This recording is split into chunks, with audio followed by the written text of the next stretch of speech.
ছেলের আসলে হুটহাট করে আসলে রোস্ট পোলাও খাওয়ার মুরগি ছিল, ভাবলাম একটু রান্না করেই যাই।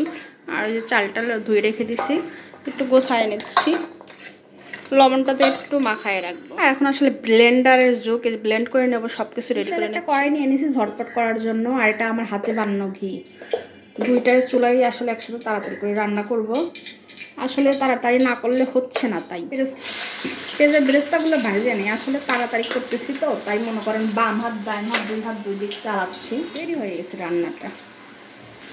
আর আমার না এক্সট্রা সাউন্ড আসলে ব্যবহার করতে হয় না, পাখি ডাকে কাক ডাকে। শহরে থাকলে হবে কি সব কিছুই মনে করেন এদিক ওদিক ডাকতেই আছে। পোলাওটা বসায় দিচ্ছি। পোলাও রান্না করতে তো আসলে অনেক ব্যাপার, আমরা সবাই জানি, তাড়াতাড়ি হয়ে যায়। আর ঝরঝরা পোলাও খাইতে চাইলে কিন্তু চাউলটা ভালো ভাজতে হবে, আর চাউল ভাজা না হলে ঠ্যাক ঠেকা ধ্যাক দেখা হয়ে যাবে। ব্যস্ত শহরে ঠাসা বুলেটের ভিড়ে, আসলে শহরে তো আমরা সবাই ব্যস্ত থাকি, ব্যস্ততার মাঝেও তো স্বপ্ন দেখতে ভালোবাসি, তাই স্বপ্ন দেখছি, একটা কিছু করার প্রচেষ্টা করতেছি।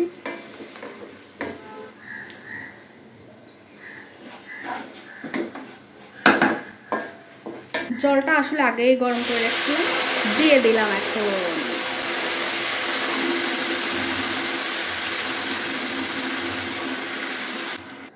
আর একটু দুধ দেব, আসলে স্বাদে তো খাইতে হবে তাই না।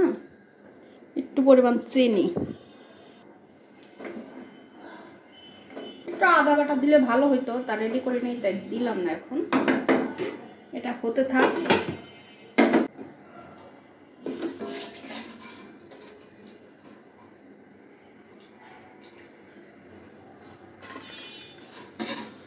একটু রোস্টের এগুলো ভাজে নেব।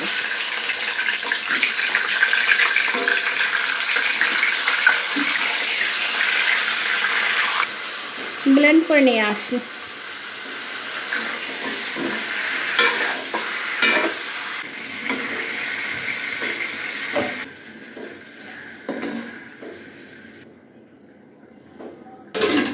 পোলাও কিন্তু রেডি, দেখেন একদম ঝরঝরা।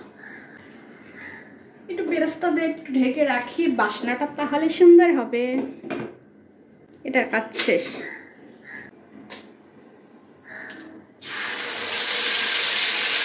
একটু প্যাকেটের মশলা ব্যবহার করব। আমি কিন্তু টক দই মই সব একবারে দিয়ে দিলাম। স্বাদ মতো লবণ, যেহেতু একটু ঝাল ঝাল করবে, একটু শুকনো মরিচ।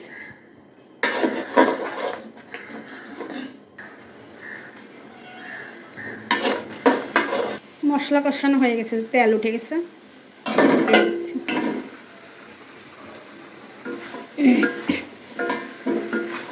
এটা কিন্তু রান্না করতে আসলে খুব একটা সময় লাগে না, যেহেতু মশলা টশলা গোছানো থাকে।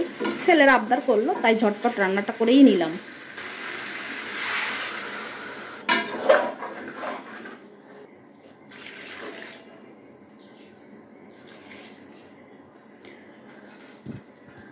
আপনাদের একটা হাসির কথা বলে, আগে না যখন রান্না দেখতাম, যে আমি ভাবতাম আসলে মাংসতে কে চিনি দেয়। আসলে রোস্টে একটু চিনি না দিলে তবে মিঠা মিঠা ভালো হবে না। যাই হোক, আমার মোটামুটি কষানো টষানো সব কিছুই হয়ে গেছে। এখন একটু বলকটা উঠলেই কিন্তু হয়ে যাবে। একটু ঢাকা দিলাম অল্প সময়ের জন্য। দেখো রান্নাবাড়ি করতে তো ভালোই লাগে, কিন্তু এলোমেলো দেখলে কি আর ভালো লাগে? সব একদম এলোমেলো গোছাতে আবার খবর হয়ে যাবে।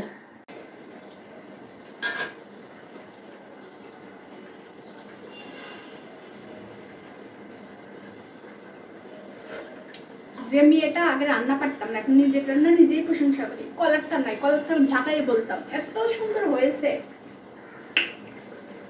এই হচ্ছে আমার রোস্টের ফাইনাল লুক, দেখেন কেমন হয়েছে। টেস্ট কিন্তু দারুণ হয়েছে, আমি একটু চেখে দেখলাম। ভালো থাকবেন। আমার ভিডিওটা কেমন লাগলো, ভালো লাগলে লাইক কমেন্ট সাবস্ক্রাইব করে পাশে থাকবেন।